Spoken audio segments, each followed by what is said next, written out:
Good afternoon, Dr. Farah. I'm Frida, and I'm going to present to you my descriptions of English oral presentation. First, let me discuss about what is Systemic Functional Linguistics, or SFL. Well, SFL was devised by Michael Halliday, who took the notion of the word system from his teacher J. Firth back in the 1960s. SFL is actually grammatical classifications on how written or verbal works through different social conditions. SFL construes all units of the language that includes clauses, phrases, and so on. Let us now take a further look into how systemic functional linguistics works. Well, SFL is divided into two, semiotics and metafunctions. We shall look into that one by one. For example, under semiotics, it concerns a social semiotic approach of language or the systemic representation of language, for example, in the use of grammar. We have here language always occurs as a text, language is used to express meaning, and language is functional. Now, under metafunction, it talks about the function of language. So, for example, we have the function of ideational meaning, the function of interpersonal meaning, as well as textual meaning. According to Michael Halliday, all language transpires around three metafunctions, that is the ideational, clause as representation, interpersonal, clause as exchange, and textual, clause as a message. Let us look into them individually. Under ideational metafunction, it has to do with the logical, grammar use, in the experiential, choices in grammatical system of transitive. In interpersonal metafunction, it concerns interaction and the attitude of the speaker or how the speaker uses a language, whether his attitude is positive or negative. In the textual metafunction, it has to do with mode. Now, this has got to do with the organization, communicative nature of a text, and the cohesion of the text. For the purpose of my presentation, we will look closer into the clause as exchange in interpersonal meaning. According to Michael Halliday, interpersonal meaning is language that can be used as a means of communicating information, especially through dialogues and interaction.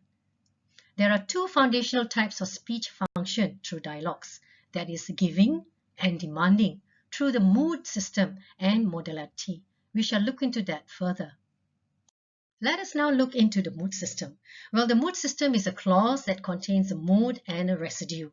Its semantic function has a subject, a finite, a predicator, and a complement.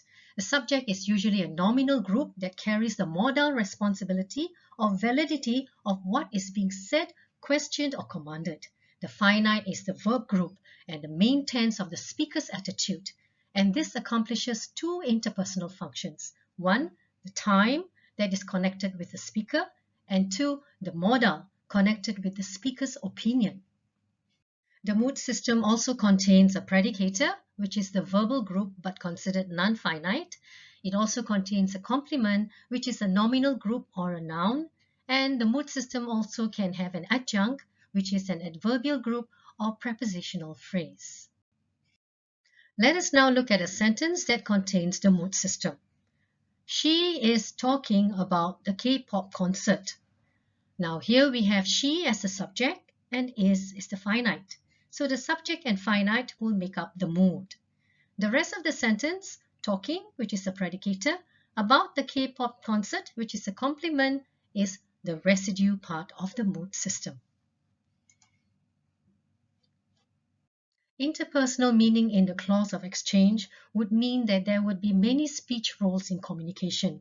Thomson 2014 has highlighted 4 types of speech roles. First, the declarative mood, where the speaker gives details or information. Next, the positive interrogative mood, whereby a speaker poses a question and the answer will have to come in either a yes or a no. Then there is the interrogative modality, whereby a speaker poses a question and the answer can come as a judgment or an opinion linked to either positive or negative polarity. Then we have interrogative modulation of obligation and inclination related to a proposal. And the final one is the imperative command, whereby a speaker demands or asks for goods and services. To further understand the 4 types of speech roles mentioned earlier, we shall now look at some sentence examples of each types of speech roles. First, let us have a look at the declarative mood types. Now, in the declarative mood type, the subject will come before the finite, showing a statement. For example, the machine is made of steel. This is a statement. Now, we have here the subject, the machine, is the finite. So we know that the subject and the finite will make the mood. So the machine is the mood. And the rest of the sentence, made is the predicator, of steel is the complement. So we have the rest of the sentence as the residue. The second sentence, they are taking the exam in the hall. So we have here subject they, finite are. So they are will make the mood of the sentence. Taking is the predicator, the exam is the complement, and in the hall is the adjunct. So taking the exam in the hall would make the residue of this sentence. The final sentence example is the dog would carelessly overturn its bowl while eating. So we have here the subject is the dog, would is the finite, carelessly is the adjunct, overturn is the predicator, its bowl is the complement, and while eating is another adjunct. So as we have known, now the dog and would, subject and finite, makes up the mood, and the rest of the sentence, carelessly overturns its bowl, makes up the residue. Let us now look at some examples of speech roles in the positive interrogative mood types that requires a polar yes or no answer. For these type of speech roles, we have the finite before the subject. Let us look at the sentence examples. Did Jim take the calculator? So here in this sentence, we have did, which is the finite, Jim, subject. So we have did and Jim making up the mood, whereas the rest of the sentence, take is a predicator, the calculator complement. That is the part of the sentence which is the residue. So then we have the second sentence, does the mechanic maintain the machine? In this sentence, we have the finite does and the subject, the mechanic. So does the mechanic makes up the mood. The rest of the sentence, maintain is the predicator and the machine, the complement, makes up the residue of this sentence. The next one is, did they jump into the water? Now in this sentence, the word did is the finite, they is the subject. So these two, did they, would make up the mood. The rest of the sentence, jump is the predicator, into the water is the adjunct. So this would make up the residue of the sentence. Let us now look at some examples of speech roles in the interrogative modality mood types, which shows probability related to propositions. The first sentence, the assembly process will finish in 2 hours. So this is a probability, will finish in 2 hours. So we have here the assembly process making up the subject, will, the finite. So the assembly process will makes up the mood of the sentence.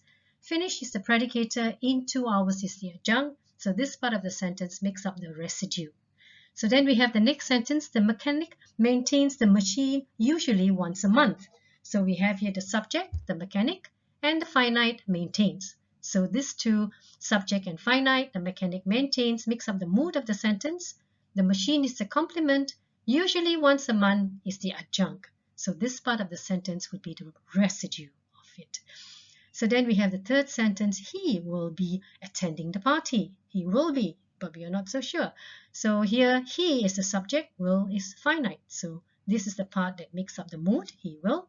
Then we have be, predicator. Attending the party is the complement. This part of the sentence makes up the residue. Let us now look at examples of speech roles in the interrogative modulation mood types that concerns inclination related to a proposal. Let's look at the first sentence. The machine must be maintained regularly. So this is a proposal. It must be maintained regularly. So we have here the subject, the machine, finite must, making up the mood. Be the predicate, maintain regularly is the adjunct. So this part of the sentence is the residue. Then we have the second one, I will lend you some money. So here we have the subject, I, finite, will. Lend, predicate, use some money, the complement. So we have the subject and the finite making up the mood, I will, and the rest of the sentence that makes up the residue, lend you some money. So this is also a proposal. The next sentence, I will send you to the airport. I, subject, will, finite, making up the mood. Send predicate you to the airport. Adjunct is the residue. Let us now look at the final examples of speech roles in the imperative mood types, which has no obvious subject or finite. For example, we have these sentences: pull out the gear, which is an instruction; don't give him the book, which is an order; fill up the form, which is a demand. In conclusion, I would like to summarize that interpersonal language functions are used in dialogues, and that there is an importance of the subject and finite in the order of language of exchange, as we have seen. It can either be subject plus finite or finite and then subject, depending on the language of exchange. And there is a need to know of the importance of tenses that relates to finite when it concerns the time. Whether is it in the present tense, is it in the past tense? And in addition to that, we need to observe how grammar is used in social interactions to be able to understand what is interpersonal meaning. And also we need to observe the speaker's participation and the speaker's involvement in the speech exchange. Whether is he positive, is he negative, or is he commanding? Okay, so all this would help to build up a person's oral speaking skills. So interpersonal meaning and knowing the functions of it will definitely greatly help someone to build up their speaking skills.